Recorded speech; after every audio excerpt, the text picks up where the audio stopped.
Just this has been a really nice series of talks, and I've appreciated the partnership of Claremont County and Swayze.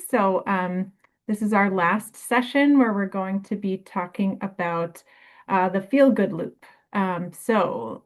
These were the 4 sessions. Tonight is the last one.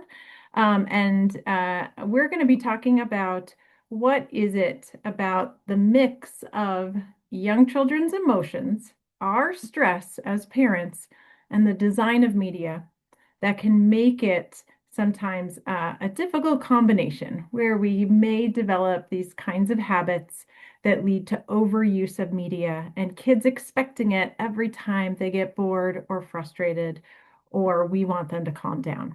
And then I'll talk about some strategies to handle that in other ways or to learn about emotions through screen media. We went through sessions 1, 2, and 3 over the past couple of months.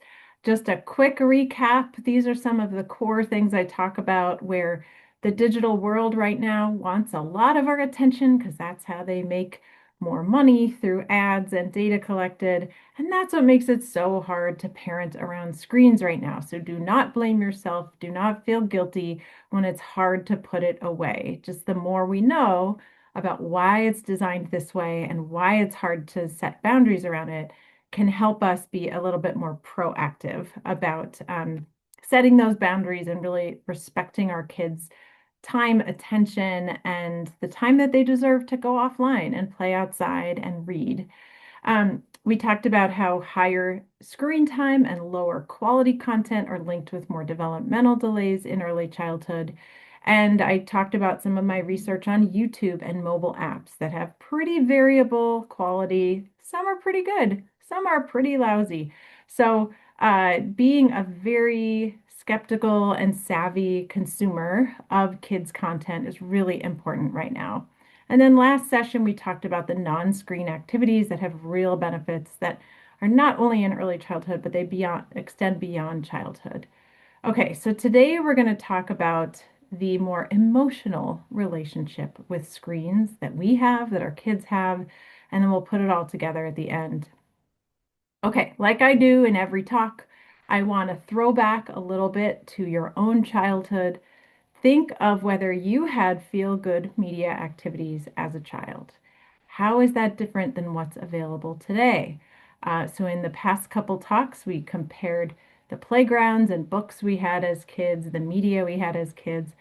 Here I put 3 of my absolute favorites for what I watched when I wanted to feel calm and cozy as a kid. I watched a lot of Joy of Painting. Anyone else in the crowd? It's still available online. It's very satisfying to watch. It's very calm and positive. And then my brothers and sisters, we would sit around and watch our old favorites from Disney, like Mary Poppins or Robin Hood. We can quote every single line from those. So it's okay to have media that we love to get cozy and calm with, but it's having a time and a place for that media and not using it to soothe every negative emotion that we have, right? And even better, watch it together so that you can have shared memories and jokes with your siblings or your parents or your kids. Okay, let's talk a little bit about emotional health in childhood. We all know that there's a mental health crisis in teens, and part of healthy mental development is healthy emotional development, learning how to identify, handle, and regulate your emotions and calm back down. Negative emotions are normal. They come in waves. They come up, they feel terrible, and then they go back down. But when you are an infant or a toddler, you need a lot more help from your caregivers to regulate those emotions and get them back down again. It differs between kids. I have had patients who are very irritable and have a harder time calming down. I have others who they get upset and then they just settle right back down. So this isn't exactly the same between every child, but there's a couple important points on this graph I want to show you. One is that there are bursts in the growth of self-regulation in preschool and adolescence, those areas here that are circled in red. So these are times when kids have this increase in the amount that they can self-regulate their emotion. That means, how am I feeling? What should I do about it? How can I calm down? However, these are also times in children's developmental arc when they are crabbier. They might show more negative emotions to us, more pushback, more oppositionality. They more may say like, I do it. I want to handle this. And so you may get more negative behavior thrown at you as a parent during these periods. That is expected because it's a sign of them wanting to do it themselves. However, as a parent, that is very stressful to have your child throwing a lot of negative behavior or affect at you. So it can be a time when, as a stressed parent, you are more tempted to soothe that behavior with screens. Just be quiet. Just settle down. I can't handle this right now. However, that is a missed opportunity. If kids don't get that normative, I've called this developmental friction in my prior talk, right?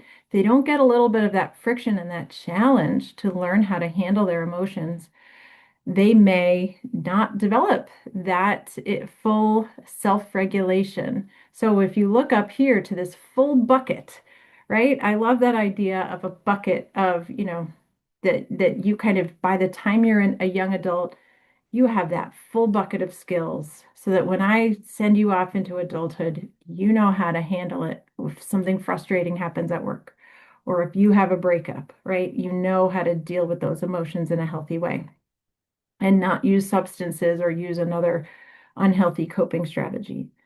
Okay, so I'm not saying that any use of screens to calm emotions during these time periods is damaging and terrible and don't do that. No, it's not all or nothing, right? Nothing is in parenting. But if it becomes your regular habit, I'm going to talk about why that can be so reinforcing to just extinguish that negative feeling with a screen rather than grow from it or learn from it. So we've done a couple studies in infants and toddlers and young kids to say, okay, what happens if we regularly use screens to calm kids down?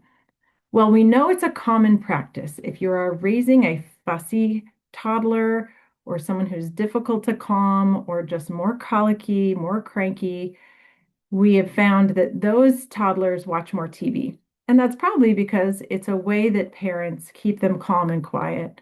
We did a follow-up study where we surveyed parents of young kids. We gave them a standardized tool asking about social and emotional delays. So this is how big are the tantrums that your kids have? Are they hitting at all? Are they kind of falling out when they get really upset? Can they share and be flexible? The kids with more social emotional delays were more likely to be given mobile devices to calm down when upset or when the parents just needed to occupy them, like in a family routine, like a car ride or a meal. And over time, when we've tracked kids over time, when they use more media to calm, this is linked with worse emotional reactivity over time. Okay, that's a clinical term, but it means you have that frustration, that limit set, that little thing that triggers a child. Emotional reactivity is 0 to 60, really big emotional response. I'm frustrated and boom, I have a huge emotional response to it, and it's hard to calm down. So that is more common when we use screens more to calm kids down. And that's probably because they're not learning those skills of how to handle that emotion. Secondly, another study found that if you use media to calm a lot, kids have more compulsive and problematic media habits over time. Problematic media use is more of this out of control, more addictive like use where kids just want it all the time and they sneak it and you're arguing about it all the time. So you can see how much using media as this emotional tool all the time makes kids expect it and want it when they're feeling negative.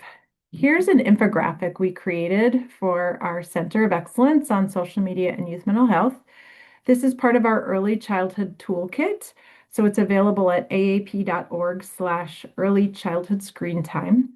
This is one of our infographics trying to show what are the differences in the cycle, in the reinforcing cycles that can happen if you're using media to calm down and distract from an emotion versus helping the child through human relationships. Okay, so let's look at the left side of the screen, this more kind of light green. If you have a young child who's frustrated, upset, or bored, and a caregiver helps that child, label an emotion. There's lots of feelings words that we can teach kids. We could say, you're cranky, you're hungry, you're tired, you're feeling frustrated. So you give them a word to help them understand that internal feeling state that they're feeling. And then you can also say, let's take some deep breaths. Would you like a hug? Let's take a walk. Let me help you tie those shoes. Something else to help them solve the problem. Or sometimes you can say, you know what? You're overwhelmed at this birthday party. Let's take a break. Let's step outside. Let's get some fresh air. So that shows to the child, I'm here for you. I understand you. I love you. Let's work on this together.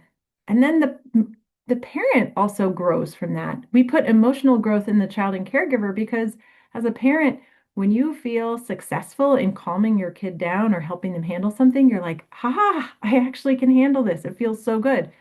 So over time, with repetition, the child internalizes those learning strategies and those coping strategies.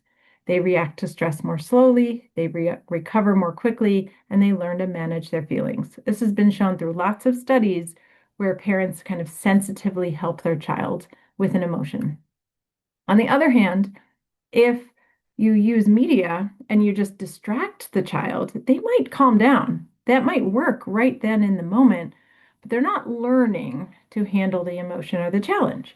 So over time, with repetition, they might become more emotionally dependent on technology and expect that screen whenever they're upset, or they're not developing, they don't get that full bucket of self-regulation skills, so they don't have skills to access in the moment when they're upset. So this is it's important to know that these are not just a one-time thing. Oh no, you used technology once to keep a child calm, they're damaged. It's not at all. This is about habits. This is about helping kids learn coping habits over time. We work with a great early childhood organization from Oakland County in Michigan who put together this infographic showing the tech cycle of when you're using tech to deal with big emotions. That stressor, I like these lightning bolts here because that's how it feels as a parent when your child is having a fit like that. You calm them down with something, and you could see that child is like, I want it, give me that device. They get distracted, but they're not learning. So they're not sure how to calm without the device. And then the parent misses the chance to help the child learn how to cope. On the other side, you get more growth when you're able to use big emotions as teaching moments, right? They're not going to feel amazing. You're not always going to do it perfectly, but you can be there and help the child through it. And then the child remembers how to calm, how to manage emotions, and how to solve the problem. And that's really self-reinforcing in kids. Now, you can have a parent help coach a child in the moment. When a child is calm, you can also use media to teach some feelings words or some vocabulary around calming down. I don't recommend using this in the moment, like you're having a tantrum, you have to go watch a movie. No, use this at another time when kids are calm and you have time to sit and watch with them. And you can watch Inside Out is better for like slightly older kids because it's about an elementary school age kid who's going through a move and big emotions. It's not going to be as relatable to a 3 or 4 year old, but it's really good for those school age kids who are trying to start understanding their mind.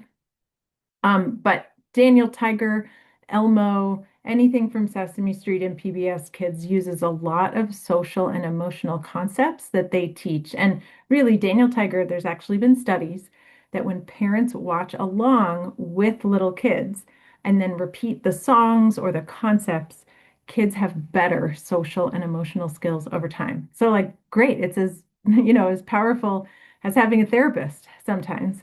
And it's easy to watch together. The key is watching together. You can't just sit a child in front of that and expect that they'll learn it because you as a parent need to learn it too and learn how to sing that song or say that thing when a child's upset rather than overreact yourself. This is a still from Elmo's Belly Breathe video where he sings along with Common and Colby Kaye, I think is her name, and they sing about how it's normal to feel like a monster sometimes, but they show kids how to do belly breathing to calm their monster down. So, so that is one way you can learn from media. You can also learn a lot from books, which I'll show you in a couple slides. All right, now I want to skip back to that feel-good loop. Why does it feel so good to consume certain types of media?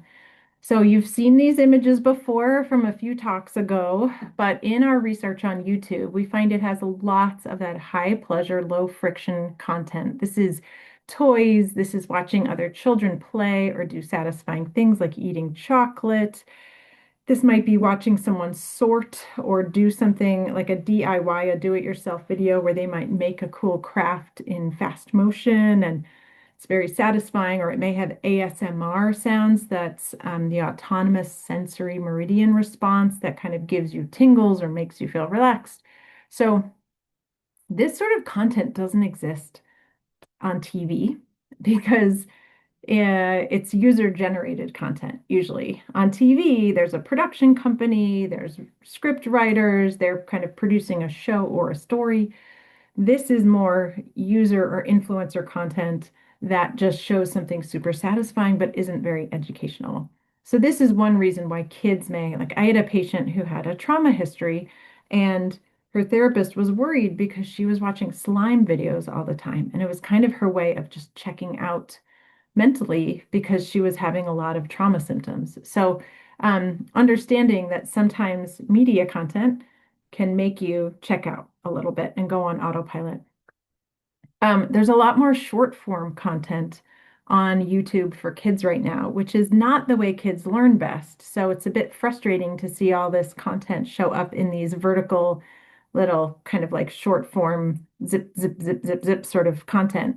Um, as I've talked about in our prior talks, AAP does not recommend short form content for young kids. It's too fast, puts your brain on autopilot. And you can see these are examples. One is AI generated, that weird Uriel one with the like Uriel in an ice cream cone with a pregnant mom, just all kind of bizarre AI generated content, or this very satisfying ASMR type of content where they sort the balls based on the colors and it has all those satisfying sounds. So again, not very educational, just something that helps, makes kids zone out a little bit. I want to talk about ASMR because that is something that's exploded online. There's a lot of it on video platforms. It can be benign, slime videos, it could be kind of intimate and kind of gross. Um, there's, very that like someone taking care of you or doing your makeup or giving you a facial or something that's a little sexier than that. There's this great report if you're interested in digging into ASMR, a research group called Revealing Reality from the United Kingdom did a report on this. It's like an interactive multimedia report. You can look at that. Just Google Revealing Reality ASMR and you'll find it. Um, so I'm not recommending these. I just am explaining why kids might be drawn to them. So if you have a kid who's trying to calm down with media and they find this hyper satisfying, pleasurable, or relaxing content, that could be reinforcing in that cycle, right? Because they're like, I don't need to do the relaxing myself. The content does it for me. Then there's also what I've shown in my prior talk is all these digital rewards where you might get balloons and fireworks, you might get virtual toys or daily gifts or little coins that pop up every time you do something. And again, that can distract you from your feeling, reinforce the behavior because kids are very susceptible to rewards. So they're like, ooh, cha-ching, I got this little thing that made me feel happy in the moment. And I could forget about the fact that I was frustrated or sad. And that again, just can reinforce that feel good loop.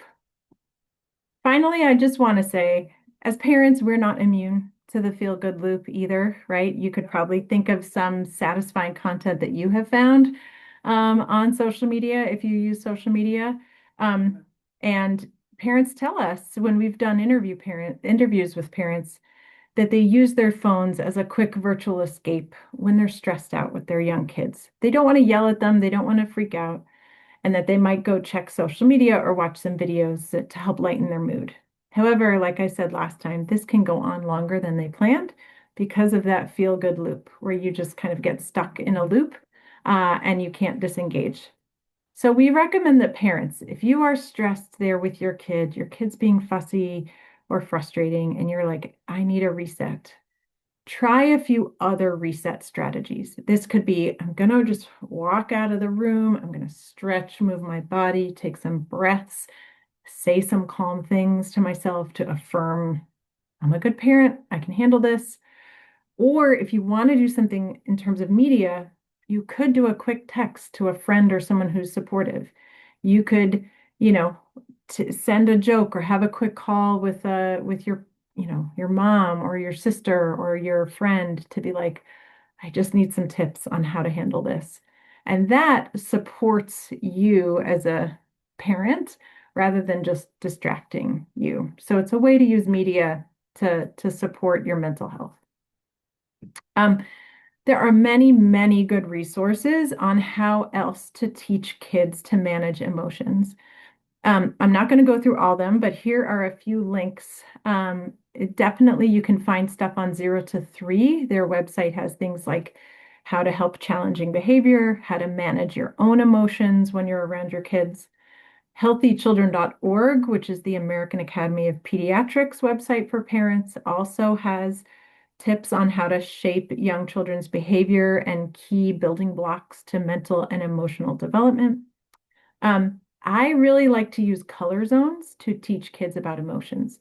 Emotions are complicated. You can feel, it's never just happy or sad or frustrated. You can use those feelings words with kids, but you might also want to use color zones like you're in the yellow zone or you're in the red zone. Let's go get back down to the green zone. We know how to do it. We're going to take our deep breaths. We're going to sit in a snuggly place on the couch. We're going to look at some books. If you help teach kids about the fact that our brains and our bodies naturally go through these states of feeling low to feeling good and focused to feeling anxious and wiggly, and then sometimes feeling so mad you don't know what to do. Those are normal feelings states. They change over time, and we can control them. We can recognize them. We don't need to stifle them and push them down. They can come up.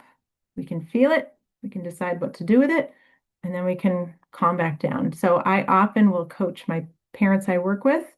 Often their kids have a developmental delay, maybe autism, to have a color zones chart on your fridge or in their bedroom so they can see these different facial expressions and words, and then have also a calming choices uh, visual. So this might be a selection of things your child can choose from that help them calm down. Normally, my patients, like, they might want to go into like a little tent, if they have a little play tent where they can go get a little sensory calming.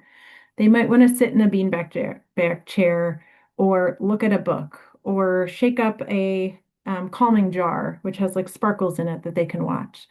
They might want to listen to music or do something sensory, like do wall push-ups or jump on a trampoline. So these are all ways that we regulate our moods and our bodies through our senses. And that's the best way that kids can learn to calm down because they don't have the cognitive skills yet, the thinking skills to think about what's wrong, how can I handle this? You don't learn those cognitive skills until you're kind of older into the later childhood or teen years. In your early childhood years, you mostly calm down through relationships and through your senses. And so that's why we work on a lot of these calming choices. You can also teach proactively about emotions. There's so many nice resources through the Center for Early Childhood from the Royal Foundation, which is from the UK, and Princess Kate's work on early relationships has been really great. So this is just one screenshot from examples of how to do activities with babies and toddlers that teach about emotions. I love looking at picture books where you look at a picture, you look at someone's facial expression. How are they feeling? Why do they feel that way? Do you remember when you couldn't put on your shoes and you were really mad? talk about how your face shows feelings and then maybe play a game like making a happy or sad face at each other or into a mirror. My kids and I used to play this game where we would copy each other's facial expressions just to be mirroring each other and to make each other laugh.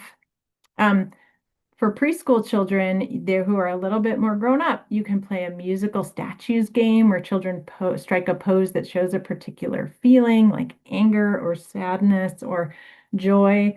Um, and then, kind of play like a freeze dance where they strike a pose every time the music stops. You shout out the feeling and they show the pose.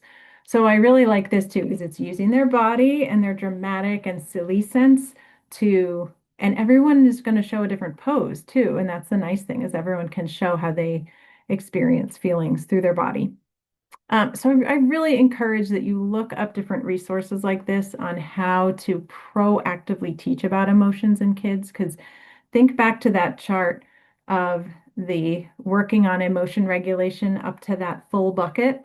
Uh, that's that's the investment, right? It's about teaching kids to understand their bodies, understand their minds.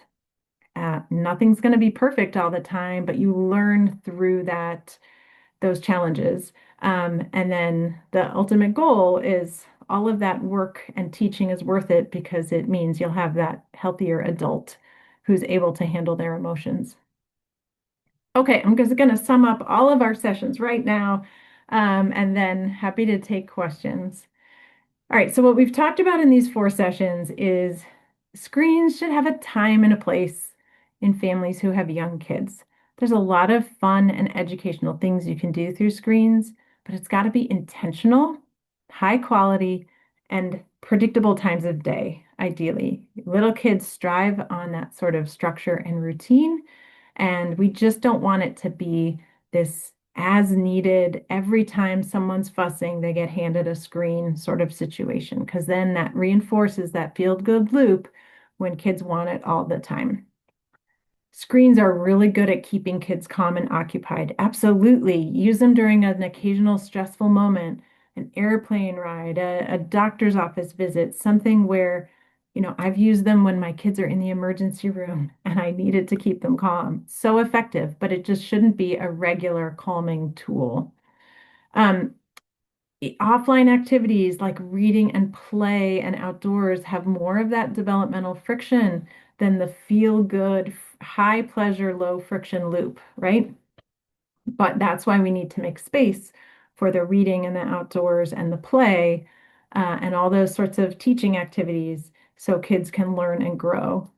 And then, just keep boundaries because the parents and the kids' technology use can get in the way of these important moments. So having those boundaries helps you proactively stay available for little moments of connection that really support youth mental health in the long run.